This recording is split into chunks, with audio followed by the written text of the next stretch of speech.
नमस्कार। आज हम एक दिलचस्प कंपनी पर बात करने वाले हैं, क्यूपिड लिमिटेड।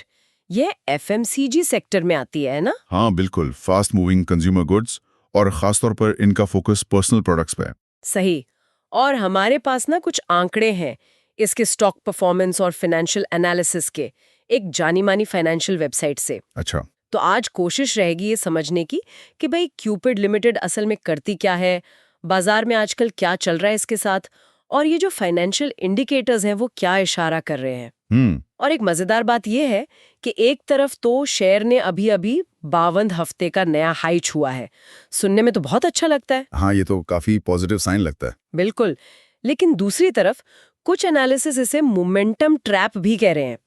तो इसी को थोड़ा समझने की कोशिश करते हैं आज कि ये माजरा आखिर है क्या। जरूर जरूर, ये जानना जरूरी है। तो सबसे पहले बिल्कुल बेसिक बात, क्यूपिड लिमिटेड का मेन बिजनेस क्या है, क्या बनाती है ये कंपनी? हाँ, तो देखिए, स्रोत के हिसाब से ये कंपनी मुख्य रूप से पुरुष गर्भनिरोधक यानी मेल कॉन्डोम्स और महिला गर्भनिरोधक बनाती है। अच्छा। इसके अलावा वाटर बेस्ड ल्यूब्रिकेंट जेली भी बनाती है और साथ में इन विट्रो डायग्नोस्टिक किट्स मतलब आईवीडी किट्स भी। ओके, ये आईवीडी किट्स, ये क्या चीज होती है, थोड़ा बताएंगे? हाँ जरूर। आईवीडी मतलब in vitro diagnostic. In vitro का मतलब होता है शरीर के बाहर। तो ये वो टेस्टिंग किट्स होती हैं जिनसे शरीर से लिए गए सैंपल्स जैसे खून, यूरिन वगैरह की जांच होती है, किसी बीमारी का पता लगाने के लिए या कोई कंडीशन चेक करने के लिए। अच्छा, मतलब प्रेगनेंसी टेस्ट किट्स वगैरह भी इसी में आ सकती हैं? हाँ बिल्कुल, उस तरह की किट्स भी आईवीडी में ही आती हैं। तो मूल रूप से क्यूपिड हेल्थ केयर और पर्सनल केयर दोनों क्षेत्रों में है, कॉन्डोम्स और डायग्नोस्टिक किट्स। समझ गई।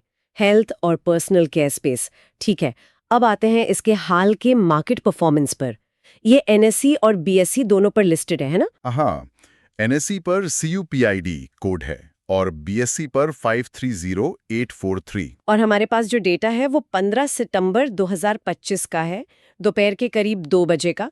उस वक्त शेयर प्राइस था 205 रुपए। 205 रुपए? हाँ, और उस दिन इसमें करीब 6 रुपए 68 पैसे की बढ़त थी।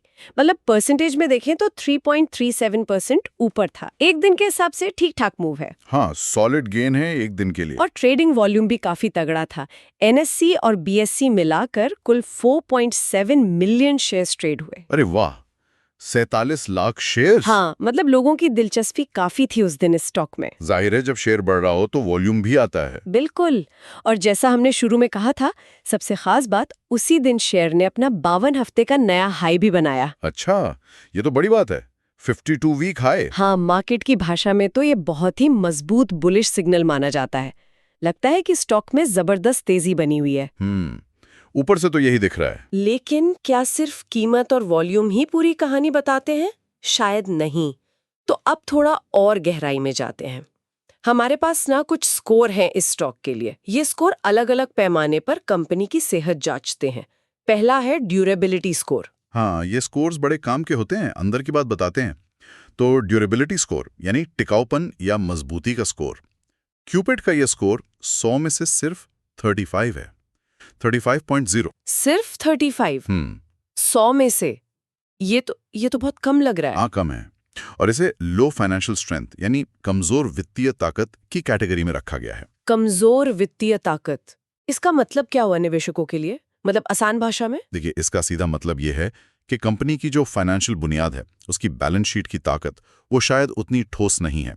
हो सकता है कर्ज का बोझ ज्यादा हो, या कैश फ्लो उतना अच्छा ना हो, या मुनाफा लगातार ना बढ़ रहा हो। और कमजोर वित्तीय ताकत का एक और मतलब है कि अगर कभी इकोनॉमी में स्लो डाउन आया या इनके सेक्टर में कोई दिक्कत आई, तो इस कंपनी के लिए मुश्किलों से निपटना ज्यादा कठिन हो सकता है। लॉन्ग टर्म निवेशकों के लिए ये एक चिंता की बात हो सकती है। ये तो वाकई सोचने वाली बात है। फाइनेंशियल मजबूती तो बहुत जरूरी है। अच्छा, अगला स्कोर कौन सा है? अगला है वैल्यूएशन स्कोर यानी मूल्यांकन का स्कोर। और ये स्कोर तो ड्यूरेबिलिटी से भी कम है। अरे, कितना है? 100 में से सिर्फ 19.8। 19.8 बस? इसे क्या माना गया है? इसे एक्सपेंसिव वैल्यूएशन यानी महंगा मूल्यांकन माना गया है। ओह, तो मतलब जो शेयर की कीमत चल रही है बाजार में, जो कि 52 हफ्ते के हाई पर है, वो कंपनी की असल कमाई या वैल्यू के हिसाब से काफी ज्यादा है। क्या ऐसा है? बिल्कुल। ये स्कोर यही बता रहा है कि शेयर की कीमत उसके फंडामेंटल वैल्यू, मतलब जो उसकी आंतरिक कीमत होनी चाहिए, उससे कहीं आगे निकल गई है। तो इसमें रिस्क क्या है फिर? महंगा है तो है मिले, क्योंकि अच्छी बातें शायद पहले ही कीमत में डिस्काउंट हो चुकी हैं। अच्छा, तो अब तक की कहानी ये है, फाइनेंशियल ताकत कमजोर, ड्यूरेबिलिटी 35, वैल्यूएशन बहुत महंगा, वैल्यूएशन 19.8, लेकिन शेयर है 52 हफ्ते के हाई पर। ये कैसे हो रहा है? यहीं पर तीसरा स्कोर आता होगा, है ना, मोमेंटम स्कोर। एकदम सही पकड़ा आपने। तीसरा स्कोर है मोमेंटम स्कोर, गति या चाल का स्कोर। और यहाँ तस्वीर बिल्कुल उल्टी है। कितनी है इसकी वैल्यू? क्यूपिड का मोमेंटम स्कोर है 100 में से 77.6। 77.6। ये तो बहुत ऊंचा है। हाँ, बहुत ऊंचा। और इसे टेक्निकली बुलिश यानी तकनीकी रूप से तेज बताया गया है। तो इसका मतलब हुआ कि भाई हाल फिलहाल में शेयर की कीमत जबरदस्त बढ़ी है, मार्केट का ट्रेंड इसके फेवर में है और टेक्निकल चार्ट्स पर ये बहुत मजबूत दिख रहा है। खरीदने वाले हावी हैं। हाँ, यही वो विरोधाभास है जिसकी बात हम शुरू में कर रहे थे। एक तरफ टेक्निकल इंडिकेटर्स चिल्ला रहे हैं कि स्टॉक रॉकेट बना हुआ है, मोमेंटम जबरदस्त है। ये चीज ट्रेडर्स और शॉर्ट टर्म निवेशकों को बहुत लुभाती है। लेकिन दूसरी तरफ जब हम कंपनी की जड़ें देखते हैं, उसकी फाइनेंशियल हेल्थ, ड्यूरेबिलिटी और उसकी कीमत का जायजा तो वैल्यूएशन, तो वहां खतरे की घंटी बज रही है। और इसी कॉन्ट्रडिक्शन की वजह से स्रोत में वो मोमेंटम ट्रैप शब्द आया है। सुनने में थोड़ा डरावना सा लगता है। ये मोमेंटम ट्रैप होता क्या है आखिर? मोमेंटम ट्रैप, हाँ, ये बहुत जरूरी कॉन्सेप्ट है समझने के लिए, खासकर ऐसे बाजारों में जहां कुछ स्टॉक बिना किसी ठोस वजह के भागते रहते हैं।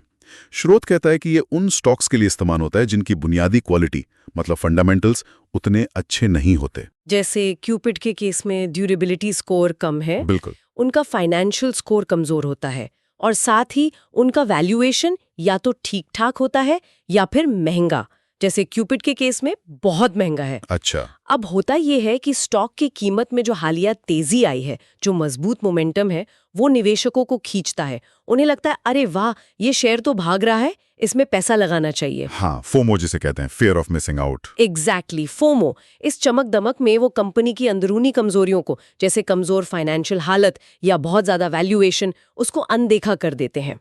उन्हें लगता है ट्रेंड के साथ चलो, पैसा बनेगा। तो ये एक तरह का धोखा है, मतलब बढ़ती कीमत आपको बुला रही है पर अंदर शायद दम नहीं है। निवेशक सिर्फ चाल देखकर फंस सकते हैं। हाँ, आप इसे एक तरह का माया जाल कह सकते हैं। बिल्कुल सही अपमा है।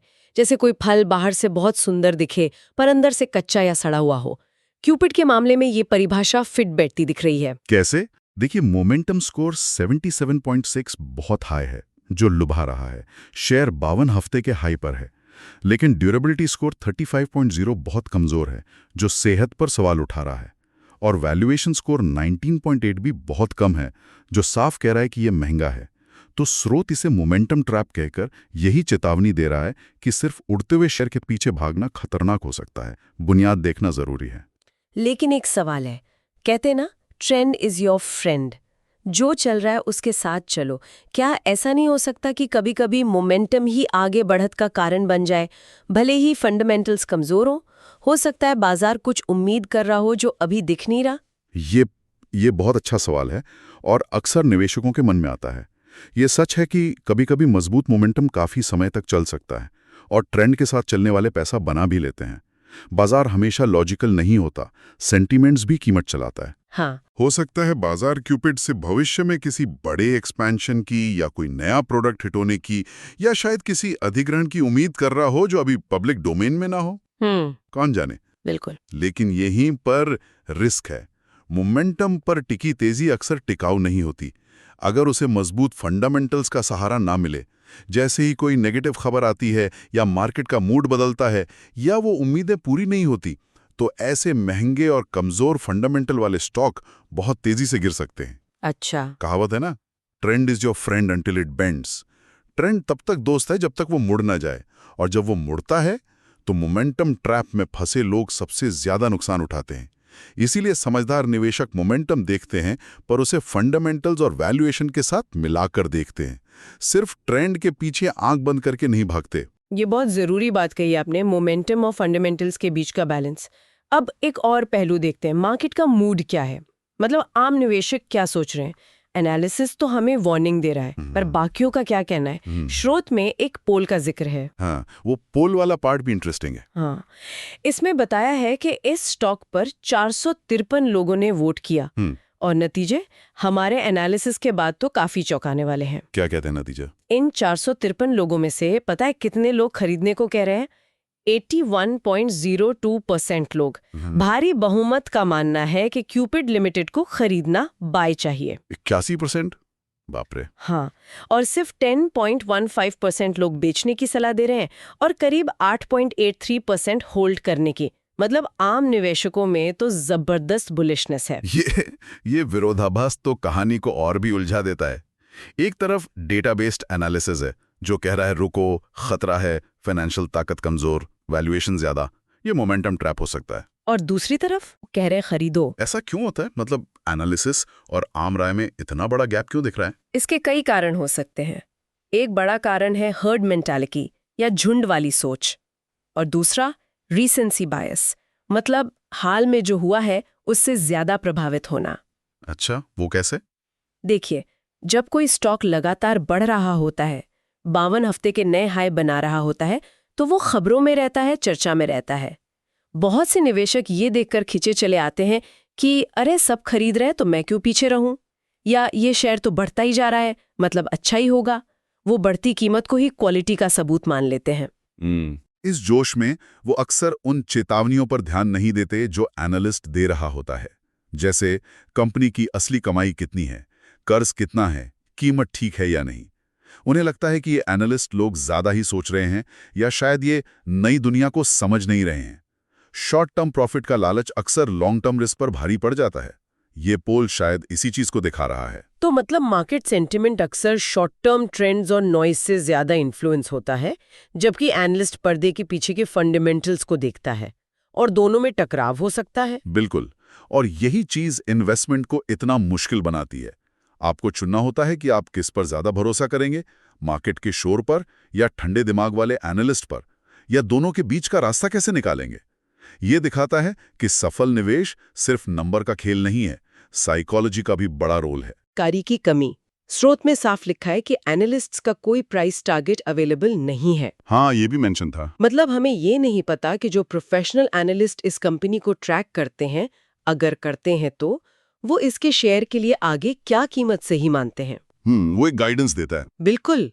इसके अलावा स्वॉट एनालिसिस का जिक्र तो है, मतलब कंपनी की ताकत, स्ट्रेंथ्स, कमजोरियां, वीकनेसेस, अवसर, अपॉर्चुनिटीज और खतरे, थ्रेट्स, लेकिन इसकी डिटेल्स नहीं दी गई हैं। अच्छा, स्वॉट का सिर्फ नाम है, डिटेल्स नहीं है। हाँ, अगर हमें पता होता कि एनालिस्ट्स की नज़र में इसकी सबसे बड़ी ताकत क्या है या सबसे बड़ा खतरा क्या है, तो शायद हम इस सिचुएशन को और बेहतर समझ पाते। आपने बिल्कुल सही पॉइंट उठाया। ये दोनों चीजें, एनालिस्ट प्राइस टारगेट और डिटेल्ड स्वॉट एनालिसिस, निवेशकों को एक और लेवल का पर्सपेक्टिव दे सकती थी। प्राइस टारगेट से पता चलता कि एक्सपर्ट्स को मौजूदा कीमत से कितनी बढ़त या गिरावट की उम्मीद है, और स्वॉट एनालिसिस कंपनी की अंदरूनी और बाहरी हालत का एक बैलेंस व्यू देता। तो इनकी कमी का मतलब? इनकी कमी का मतलब है कि निवेशकों को अभी मुख्य रूप से जो क्वांटिटेटिव डेटा अवेलेबल हैं, जैसे ये ड्यूरेबिलिटी, वैल्यूएशन, मोमेंटम स्कोर और कंपनी की पब्लिक अनाउंसमेंट्स, उन्हीं पर निर्भर रहना पड़ रहा है। इससे फैसला लेना थोड़ा और मुश्किल हो जाता है ना? हाँ, बिल्कुल ठीक है। तो अब समय आ गया है कि हम इस पूरी बातचीत को समेटें, देखें कि हमने क्या समझा। हमने जाना कि क्यूपिड लिमिटेड मेनली कॉन्डोम्स और कुछ डायग्नोस्टिक किट्स बनाती है। हाल में इसके शेयर ने मार्केट में काफी अच्छा परफॉर्म किया है, 52 हफ्ते का नया हाई बनाया है और मोमेंटम स्कोर भी बहुत ऊंचा है, 77.6। हाँ, ये पॉजिटिव साइड है। लेकिन सिक्के का दूसरा पहलू भी है। एनालिसिस कहता है कि कंपनी की फाइनेंशियल बुनियाद यानी ड्यूरेबिलिटी स्कोर काफी कमजोर है, 35.0। राइट। और शेयर का वैल्यूएशन यानी वैल्यूएशन स्कोर वो भी बहुत महंगा है, 19.8। बेहद महंगा है। इसी वजह से इसे एक संभावित मोमेंटम ट्रैप के तौर पर देखा जा रहा है। मतलब स्टॉक भाग तो रहा है पर शायद अंदरूनी ताकत उतनी नहीं है। बिल्कुल। और इस सारी एनालिसिस वाली चेतावनी के ठीक उलट आम निवेशकों का सेंटिमेंट, जैसा पोल दिखाता है, वो बहुत ज्यादा पॉजिटिव है। 80% से ज्यादा लोग खरीदने की सलाह दे रहे हैं। एकदम सही सारांश किया आपने। क्यूपिड लिमिटेड का ये केस एक क्लासिक उदाहरण है। कि कैसे बाजार का जोश, high momentum, positive poll, company की अंदरूनी कमजोरियों यानी लो ड्यूरेबिलिटी, हाई वैल्यूएशन पर पर्दा डाल सकता है और निवेशक अनजाने में मोमेंटम ट्रैप में फंस सकते हैं। ये सिचुएशन हमें एक बहुत ज़रूरी सबक सिखाती है। इन्वेस्टमेंट का फैसला करते वक्त सिर्फ शेयर की कीमत किधर जा रही है या हाल में कैसा परफॉर्म किया है, ये देखना काफ़ी नहीं है। तो फिर क्या करना चाहिए? निवेशकों के लिए ज़रूरी है कि वो कंपनी की असल फाइनेंशियल सेहत को गहराई से जांचें। उसके वैल्यूएशन पर सवाल उठाएं कि क्या ये जायज़ है और जो संभावित रिस्क हैं, जैसे कि मोमेंटम ट्रैप का खतरा, उसे सीरियसली लें। खासकर जब ऐसे मिले जुले सिग्नल मिल रहे हों। हाँ बिल्कुल, जब एक तरफ जोश का शोर हो और दूसरी तरफ एनालिसिस की खामोश चेतावनी, तब तो और भी ज़्यादा सावधानी बरतनी चाहिए। पूरी तस्वीर को समझना, भावनाओं में बहने से बचना, ये बहुत ज़रूरी हो जाता है। सिर्फ चमक देखकर सोना खरीदने से बचना चाहिए। ये वाकई एक बहुत बैलेंस्ड और प्रैक्टिकल नजरिया है। जोश और डर के बीच का रास्ता चुनना, एनालिसिस और सेंटिमेंट दोनों को समझना। तो चलिए आज की इस गहरी पड़ताल को यहीं रोकते हैं, लेकिन जाने से पहले श्रोताओं के लिए एक सवाल छोड़ जाते हैं।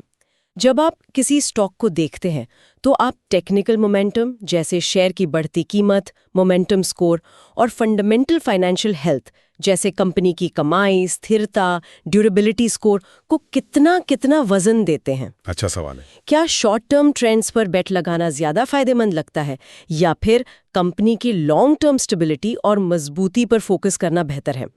इन दोनों शॉर्ट टर्म सिग्नल और लॉन्ग टर्म स्टेबिलिटी के बीच सही बैलेंस कैसे बनाया जाए? ये एक ऐसा सवाल है जिसका जवाब शायद हर किसी को अपने रिस्क प्रोफाइल, अपने इन्वेस्टमेंट गोल और अपने तजुर्बे के आधार पर खुद ही ढूंढना होगा। इस पर सोचिएगा जरूर।